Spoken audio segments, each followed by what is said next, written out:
Good morning, students. Today we take the revision of Introduction to OpenOffice Calc. You know that in this lesson you have learned OpenOffice Calc. In these lessons you have also learned different types of functions, components, introductions, and formatting tools are available in OpenOffice Calc. So let's start. We revise the whole lesson. First, spreadsheet application. A spreadsheet application is in the form of a grid or a table that organizes data into rows and columns. You can do the following in a spreadsheet application. First number, enter text and numeric data. Second, edit data. Third, format data. Fourth, perform calculations on data. Fifth, present data in a graph. Okay, you know very well the spreadsheet applications are available in a grid form or a table form. Means in this spreadsheet, rows and columns are available. Okay. Second, components of OpenOffice for Calc. See here in OpenOffice for Calc, there are four components are available. First one is the menu bar. You know very well, file menu, edit menu, view menu, insert menu, data menu, Windows menu, help menu. This is called as the menu bar. Second one is the standard toolbar. Using the standard toolbar, you can format the text or data. Next one is the formula bar.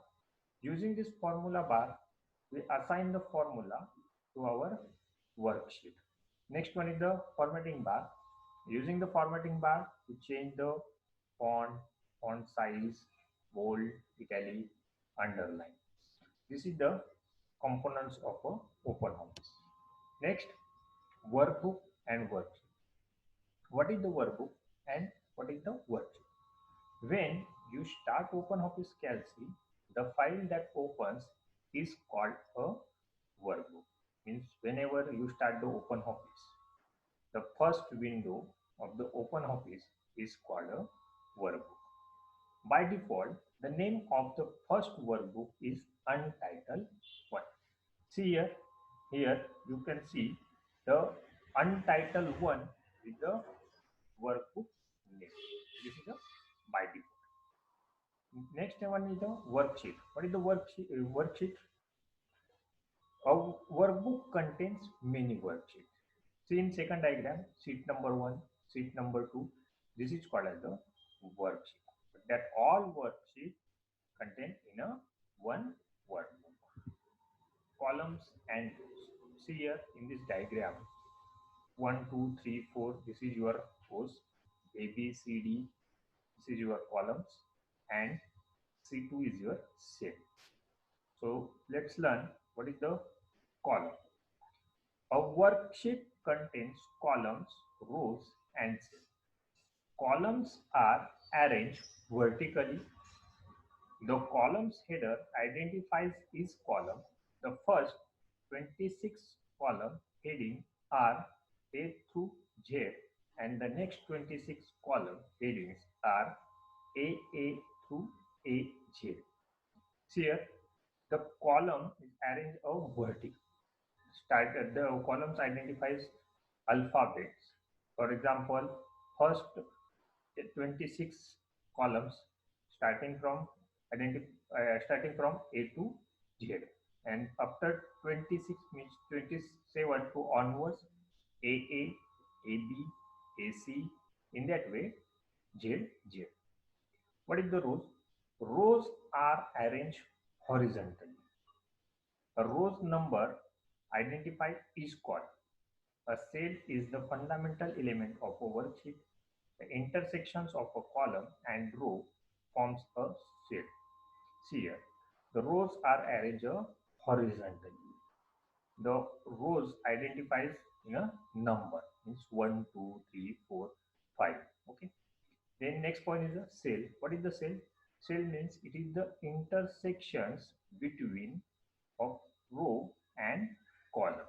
It is called as a cell. For example, C column and 2 number row, C2 with the, it is called as a cell. Inserting and deleting rows and columns. Inserting row. How to insert extra row or more row in our worksheet. Inserting row. Step number first, place the cursor in the row above which you want to add a row and right click. Step second, click the insert options from the drop down menu that appears. Step number third, select the entire row from the dialog box. The respective row will be inserted. See, this is the steps to insert a row. Okay, first you right click on the mouse, select the insert option. That options are available on first window, first diagram, and in second diagram you select the positions of the row.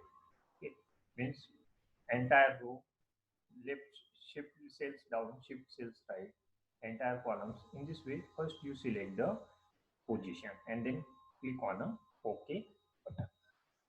Inserting columns. How to insert a column? Same procedure, but here you select the column option. Step number first, place the cursor in the column before which you want to add a column and right click. Step number second, click the insert options from the drop down menu that appears.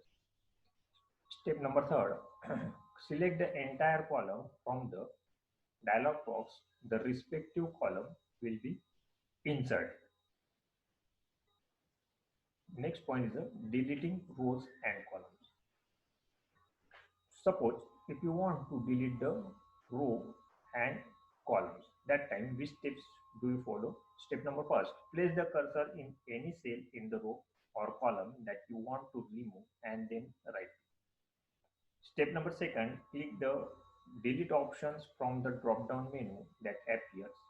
Step number third, select the delete entire rows or delete entire columns from the dialog box. The respective row or columns will be deleted. Okay, you know that how to insert the row and column. Same process. In the below of the insert option, delete option is there. Just you select the delete options and which column or which row do you want to delete, select it. Next one is the formatting cells. Suppose if you insert some informations or some tables in OpenOffice Galaxy and you want to make attractive, that time you select the formatting tools. Formatting refers to the presentations of content. Galaxy provides various formatting tools to give the desired appearance to the content on your worksheet. See, this is called as the formatting toolbar. In this, using this formatting toolbar, you change the font size, font style, alignment. Okay, changing the font and font size. Select the cell or cell range to be formatted. Obviously, where do you want to change? First you select that row, first you select that cell, first you select that column. Step number second, in the formatting toolbar, perform the following. Changing the font, select the required font from the font box. Changing the font size, select the required font size from the font size box. Emphasizing text, bold, italic and underline. You know very well, you have already learned this concept in MS Word or Open Office. Okay, same process here. You select the text, you select the cell, you select the table, and select the bold, italic, and underline options from the formatting toolbar. That options also available on a formatting toolbar. E means bold, I means italic, U means underline. Wrap text. While you work on a worksheet, the content in a cell may exceed the width of the cell. In such a situation, you can apply the wrap text formatting to display the content in multiple lines of the same cell. What is the concept of wrap text? You know very well, each cell you every cell you enter the some data, but some data or some text is larger than the cell size. Means it is the exit the width of the cells. That time you use the wrap text formatting. Using this wrap text formatting to display the content in multiple lines of the same cell. Using the undo and redo features. Undo is a feature that used to reverse the actions to perform. Example, you can undo a previous cut actions by selecting the undo options from the edit menu. Redo is the features that opposite to undo. It allows you to reverse the actions of the undo. For example, you have deleted a sentence from the document and perform undo. But when you decide that you will need the sentence again in the document, in such a case, you can use redo. Okay, here undo and redo. What is the undo and what is the redo? Suppose if you type some text, unfortunately, that text will be deleted. And if you want to that text on that particular place, so first you click on undo options.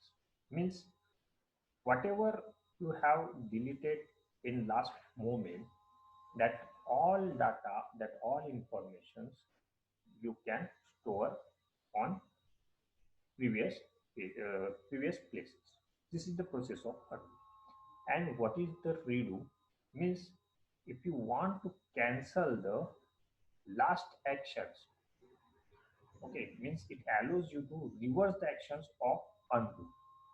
Okay, means you have, suppose if you inserted any text and again you press the undo options, but again you decide if you don't want that text or that contents on that cell, again you press the redo options. Autofill, it's a very easy options. The autofill features is used to fill a series of values into a selected range of cells automatically. This feature also helps to copy the same data to other cells. Suppose in this autofill options, if you type any one text, January, this is the month, okay, and you no need to type each and every month spelling in the cell or in the column. Okay, what do you do? Just select the January month cell and use the autofill options. Means automatically generated the next series. Okay, same process for tables. Suppose if you want to type the two's table, just you put the 2 and 4 and use the autofill options, automatically created the second table. This is the autofill menu. Next one is the functions. What is the functions? You have already learned sum, average, minimum, and maximum. Using this sum, average, minimum, and maximum options, you find the additions, you find the average, you find the minimum number, you find the maximum. Same process here. Now, suppose if you have created any worksheet, any table, and do you want to add some numbers or do you want to add some cells, that time you use the sum function. No need to calculate individual cell. The sum function is used to add a numeric values in a range of cells and display the total. The average function is used to calculate the average of the values in a selected cells. The minimum function is used to find the lowest value within the selected cell range. The maximum function is used to find the highest value within the selected